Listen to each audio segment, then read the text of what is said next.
Part 4. Mind over Matter. Chapter 14. It's the thought that counts. The ancestor to every action is a thought. Ralph Waldo Emerson. If the ancestor to every action is a thought, then there must be a direct link between the formless world of energy and the physical world of matter. What's more, this link must be an incredibly powerful one. Look around you right now. Every artifact, every building, every book, every action, every circumstance, every relationship, literally everything, transpired from a thought.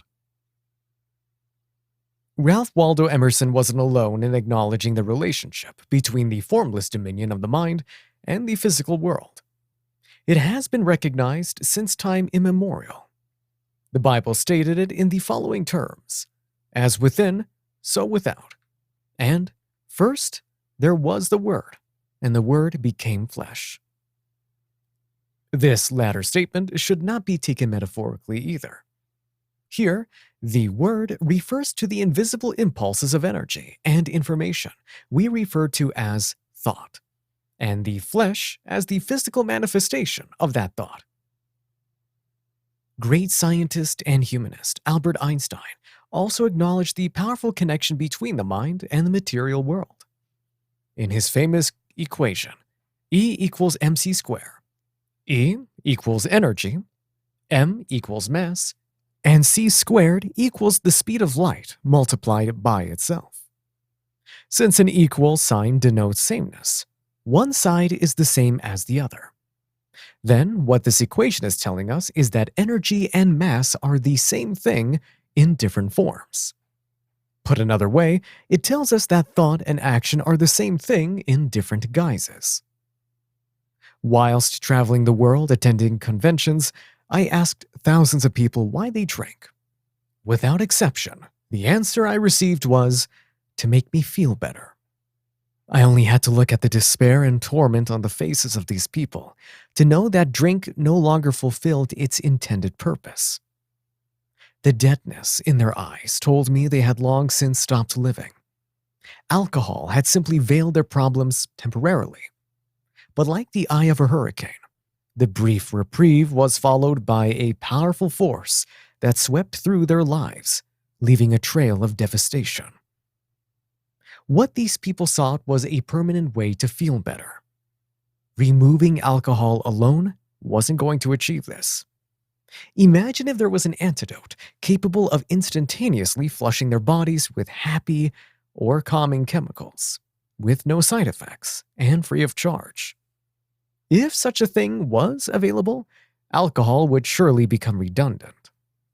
Well, guess what? There is such a thing. An intrinsic energy that is not only capable of transforming the way you feel at will, but also capable of determining your state of health.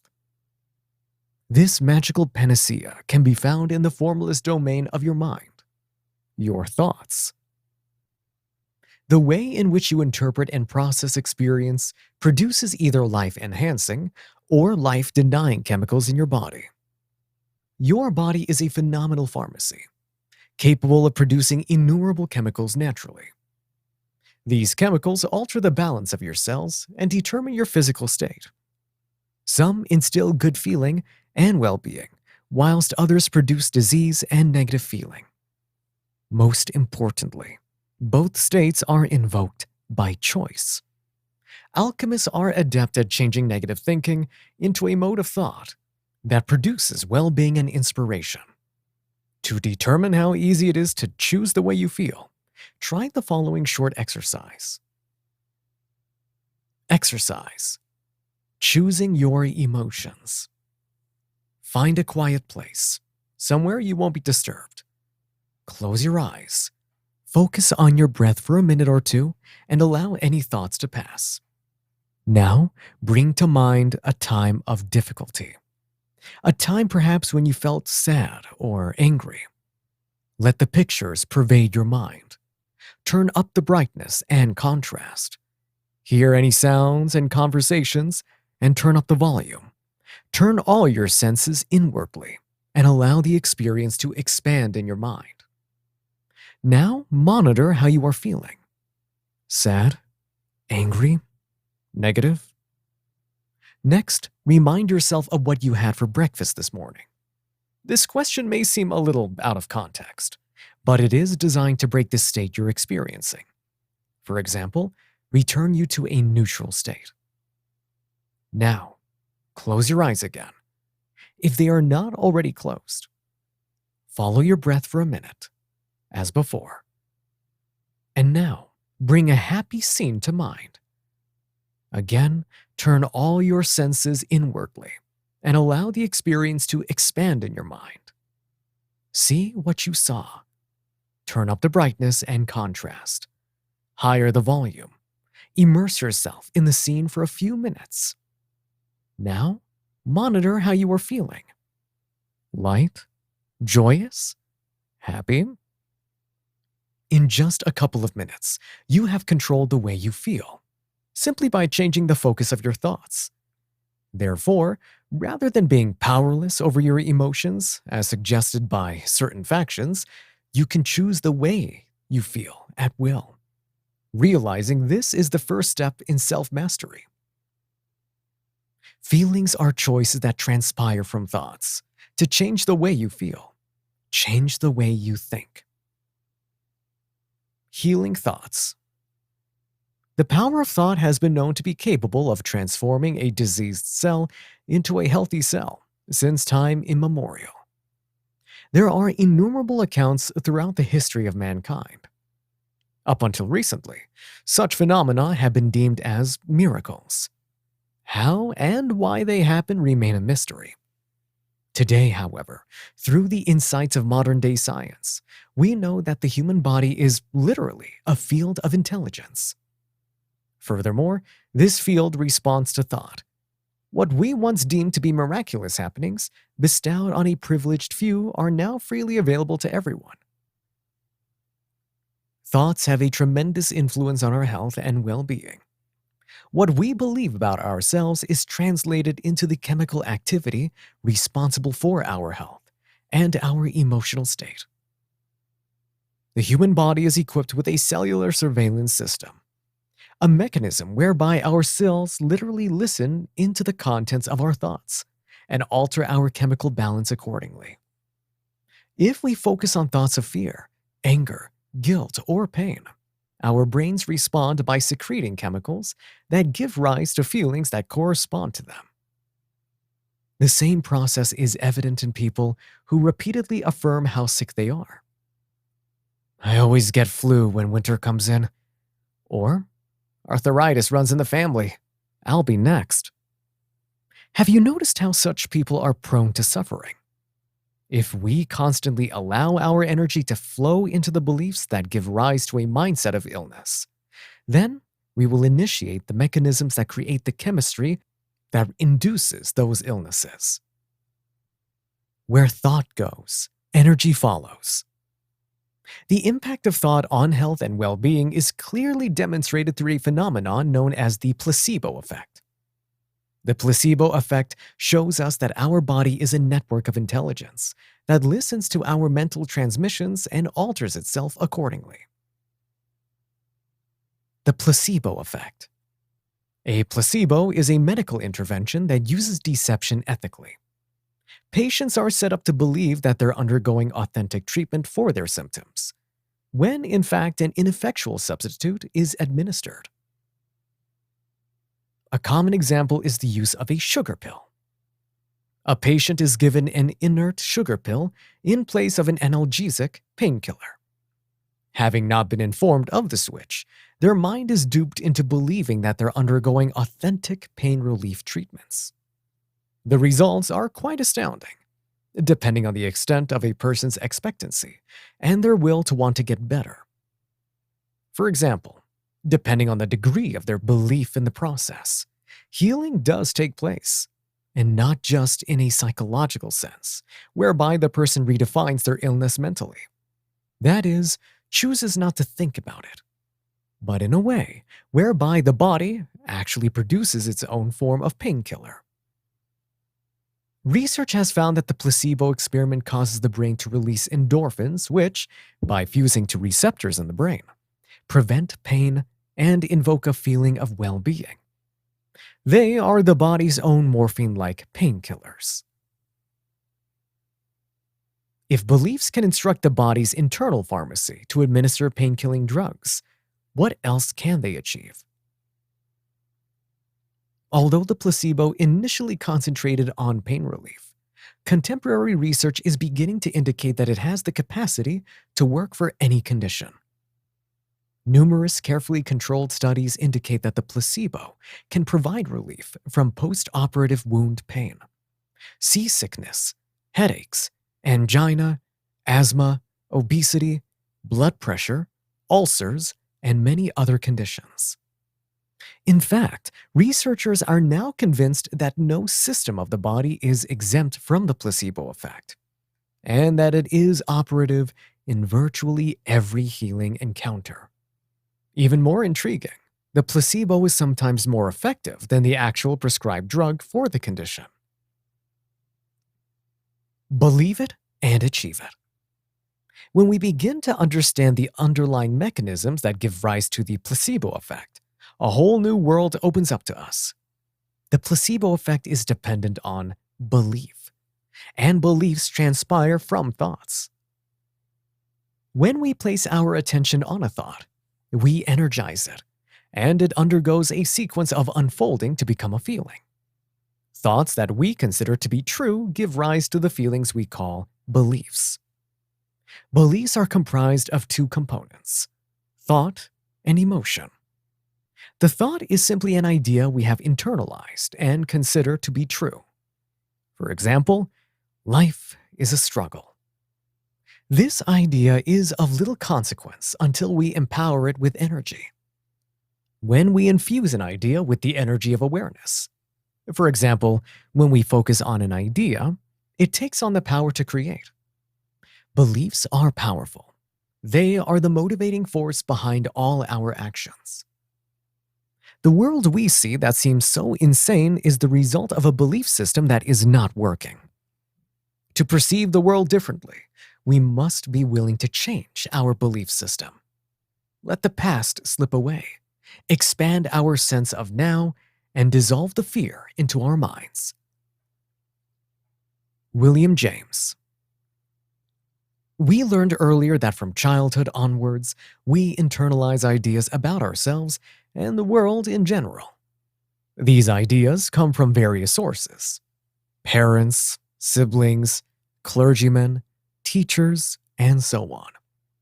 Some ideas we reject, and they have no further influence on our lives. Others we accept and hold to be true. The latter form the basis of our belief system. Beliefs form the foundation of our life's directional guidance system. They literally determine the course of our lives. Therefore, if we want to realize our true potential, it is of vital importance that we frequently examine and revise our belief system. The beliefs that served us yesterday may no longer be viable today. We need to challenge them and jettison the ones that impede our growth. Limiting beliefs such as, "No one will employ me now, I'm 63, place unnecessary boundaries on our potential. Whereas, empowering beliefs such as, "I'm a boundless bundle of potential that can manifest anything I want in life," propel us to success and abundant living. A belief is simply an idea we consider to be true. It is neither right nor wrong, good nor bad. It is either inhibiting or supportive. I once believed that I was afflicted with an incurable disease and compelled to drink alcohol until I keeled over and died. I didn't realize that I drank alcohol abusively to escape the exaggerated and distorted interpretations of my mind. Today, I use my mind. My mind does not use me. I believe that the world is a field of limitless possibilities, and I am capable of achieving literally anything.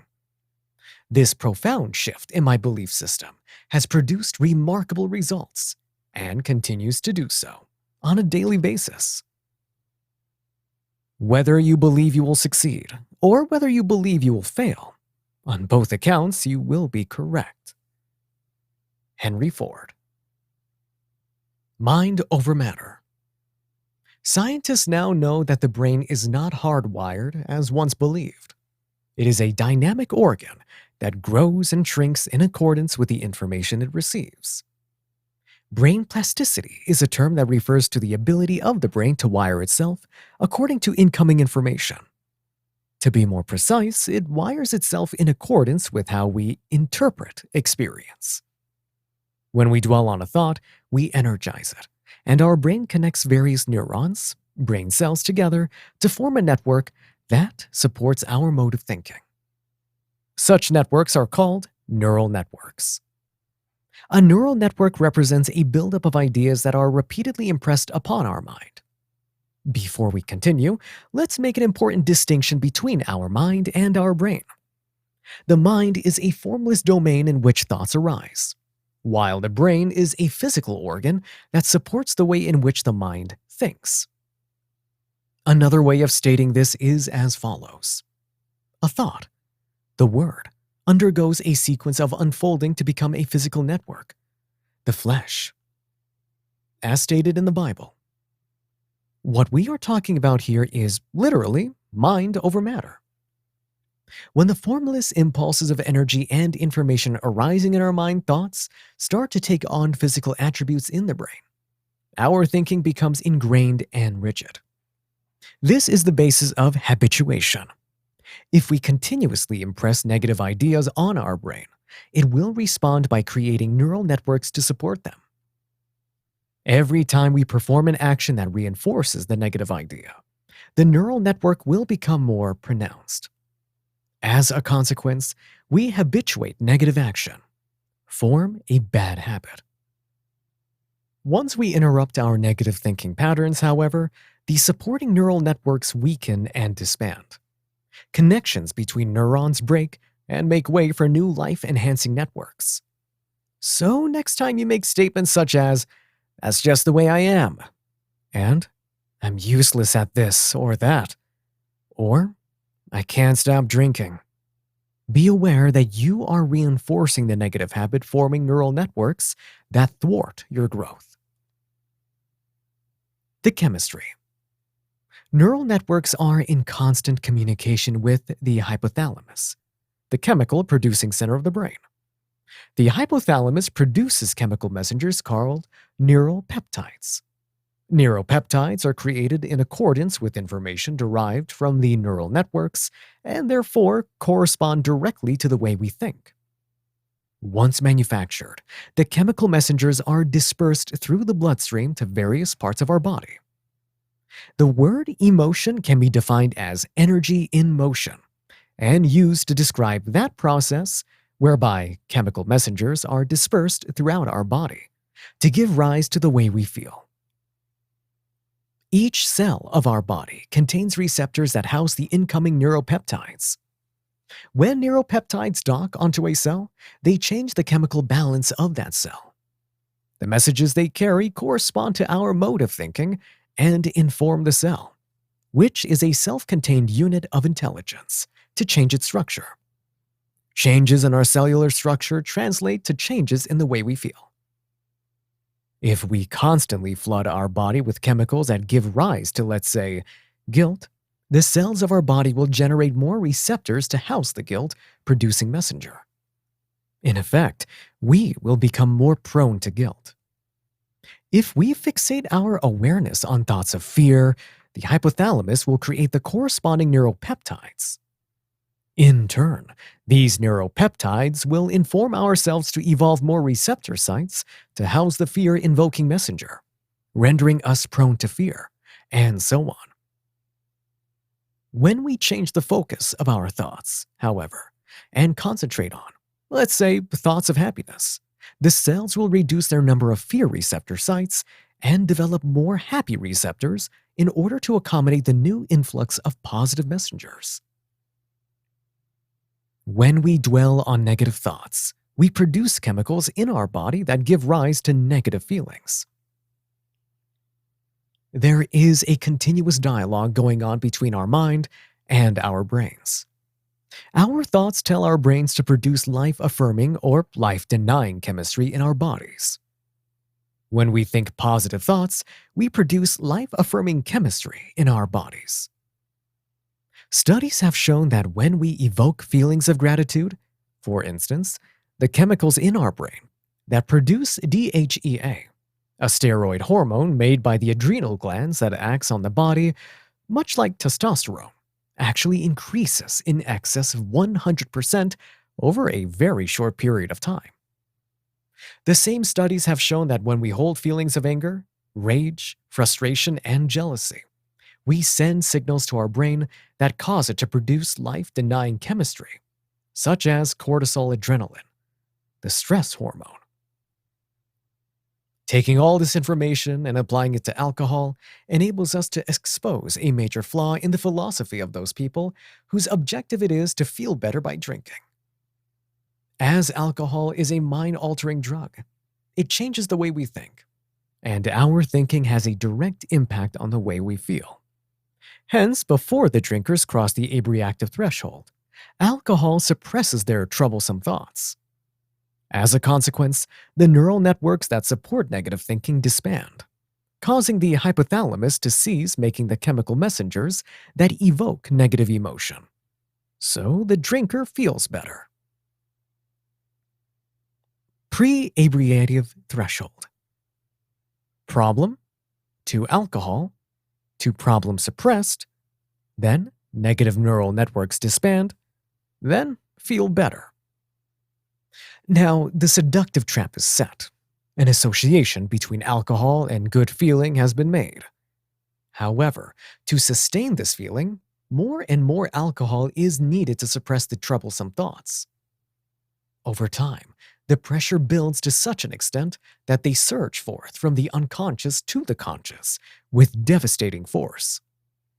Once the abreactive threshold has been compromised in this way, the chemical process in our body is reversed. Rather than suppressing the troublesome thoughts, alcohol amplifies them, causing the hypothalamus to produce negative feelings in the body. The drinker reverts to the bottle to purge himself of the negative feelings, but inadvertently throws fuel on the fire. Alcohol now amplifies stinking thinking, which give rise to life-denying chemicals in the body. The whole process then becomes cyclic as negative thoughts curve back on themselves to create negative feelings which eventually become intolerable. Post-abreactive threshold. Problem to alcohol to problem emphasized to negative neural networks form. Feel bad, then life becomes unbearable, and now it circles all the way back to the alcohol. Thoughts energized by awareness lead to emotion. Emotion means energy in motion, which describes the dispersal of chemical messengers throughout our body. The properties of these chemical messengers determine the nature of the feeling evoked in our body. Feelings determine our quality of life. So, to sustain well-being, we must nurture our thoughts carefully. Trains of thought. Many people exclaim, "But I can't stop the negative thoughts in my head. I'm doomed." Untrue. In fact, by resisting them, they increase in both frequency and potency. Hence the saying, resistance breeds persistence. The answer to their dilemma is to view each thought as a train passing through a station, a train of thought. They may not control the schedule, but they can choose whether or not to get on board. When a negative thought emerges in your mind, allow it to be. Remain disassociated and allow it to pass through the station of your mind. Conversely, when an inspirational train of thought arrives, jump on board and allow it to take you on an adventure. Using this technique ensures that you live life consciously and choose your destiny. Sadly, most people live life unconsciously. They board the same train day in, day out, using a past-stamped rigid conditioning. They sleep throughout the journey and end up back where they started. Their lives are going nowhere. The few that are wide awake stand on the platform and carefully observe the trains of thought. When one fueled by wisdom and inspiration arrives, they throw caution to the wind and hop on board. These are the true explorers, unfazed by fear. They'll take many trains and explore the inner landscapes of their minds until they arrive at their ultimate vision, their dream reality.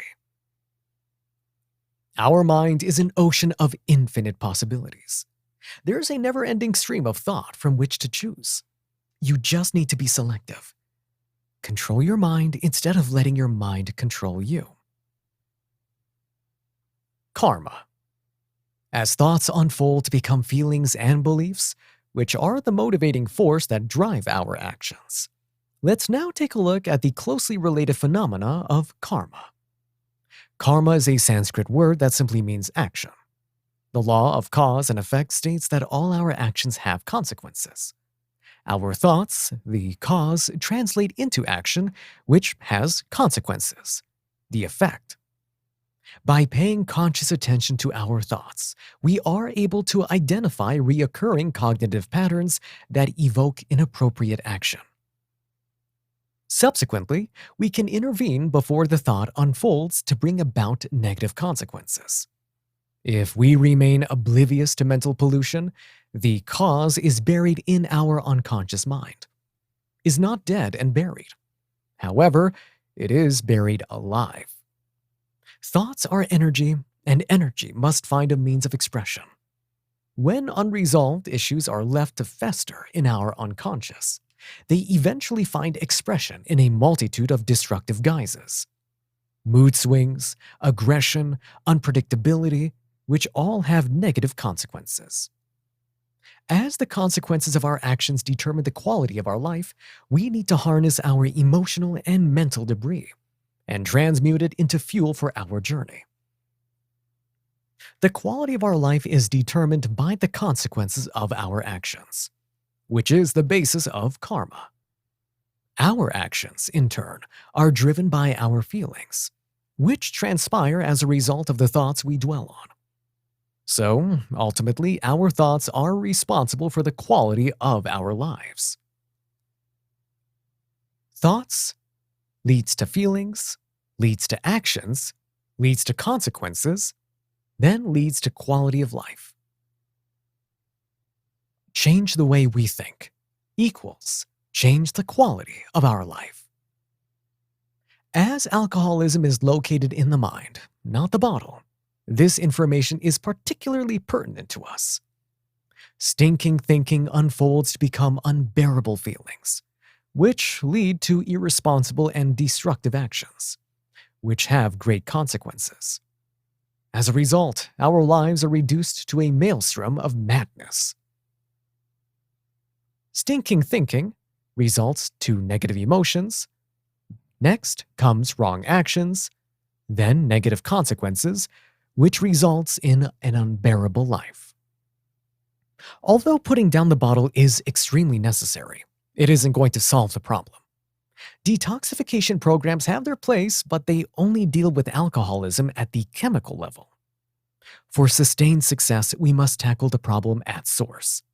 Eradicating our destructive thought processes and aspiring for self-mastery is imperative if we want to attain our true potential and embrace the infinite possibilities that life has to offer. The law of attraction and the power of thought.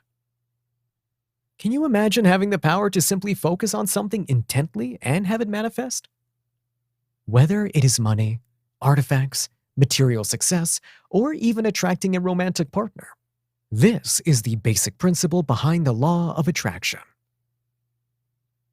The law of attraction states that our thoughts are magnetic in nature, drawing to us circumstances that resonate with them. It says that whatever is prominent in our mind will be reflected in our external reality. Some of the greatest minds that have ever graced our planet have known about this law.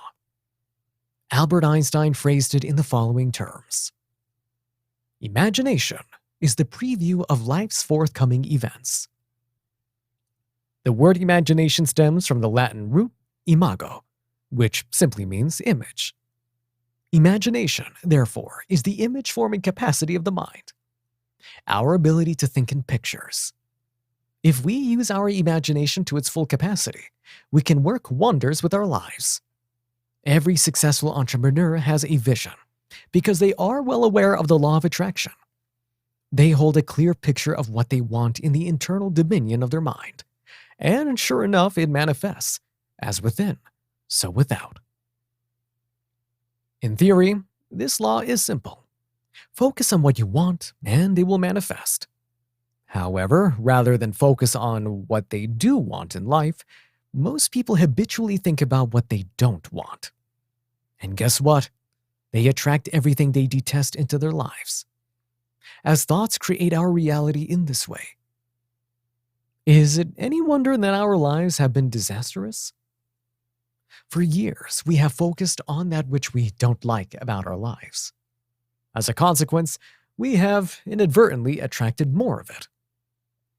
So, from this point forth, all we have to do to radically transform our lives is to think positively.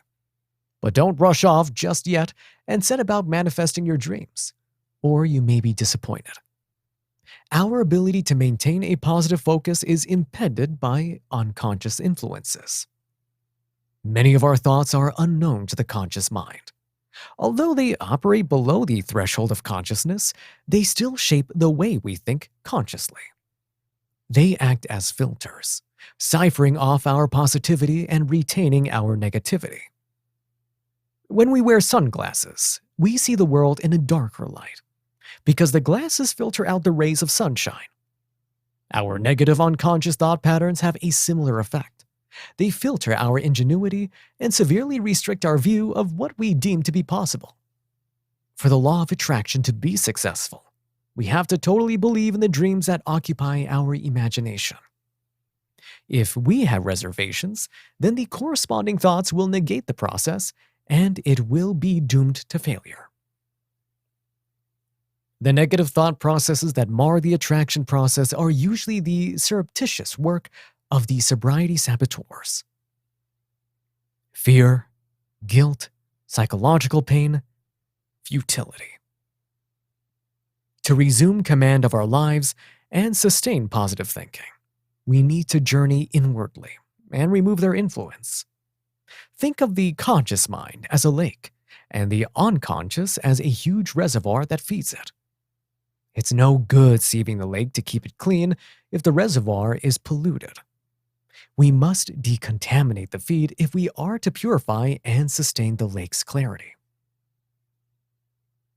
As alchemists, we need to decontaminate our unconscious reservoir in order to keep the lake of our conscious mind clear. By turning our unconscious mental and emotional debris into fuel for ourselves, we will be propelled into a fourth dimension of existence. The next section will assist us with this process. Summary of main points. The formless world of energy becomes physical, as thoughts energized by awareness give rise to neural networks. In turn, these neural networks cause the brain to produce chemical messengers, neuropeptides. These chemical messengers are then dispersed throughout the body and change its cellular structure. Our cellular structure determines how we feel. If we habitually think guilt or fear thoughts, we will produce guilt and fear chemical messengers that will instruct our cells to produce more of the corresponding receptor sites to support these feelings. Consequently, we become habituated to negative feeling. If we think positively, we will produce chemicals that give rise to feelings of well-being and inspiration. Consequently, we become habituated to good feeling. The thoughts and feelings we emanate attract circumstances conducive to them. Like attracts like. To change our lives, we have to change our thoughts and initiate a sequence of unfolding that will give rise to the circumstances we desire. A belief is simply an idea we hold to be true. It is neither good nor bad, right nor wrong. It is neither inhibiting or supportive. If it is the former, we can jettison it. There is nothing either good or bad, but thinking makes it so. Shakespeare, Hamlet. Our lives can be orchestrated from beyond the conscious threshold. To take control, we need to bring our unconscious patterns into the light of consciousness, where we can process and release them. When our mind is clear and focused, we can manifest anything we desire. Exercise. To radically change our life, we need to reevaluate our belief system. Asking ourselves the following questions will aid the process. From where did these beliefs originate? Are they really my own, or did I inherit them? Were they passed on to me by my parents, my siblings, clergymen, or teachers? Do these beliefs support me currently? If so, in what way? If not, what can I replace it with? Take a piece of paper and label 4 columns as follows. Belief, origin of belief, empowering or limiting, substitute with. In the first column, write down the nature of the belief. In the second, write down its origin. Was it your own, or did you inherit it? In the third, acknowledge the belief's effects on you. If it is limiting, then in the fourth column, devise a new belief to replace it. Do this for every single belief you can think of. Successful completion of this exercise will pay large dividends. On completion, you would have completely restructured your life's directional system, removing all limitations and paving the way for the life of your dreams.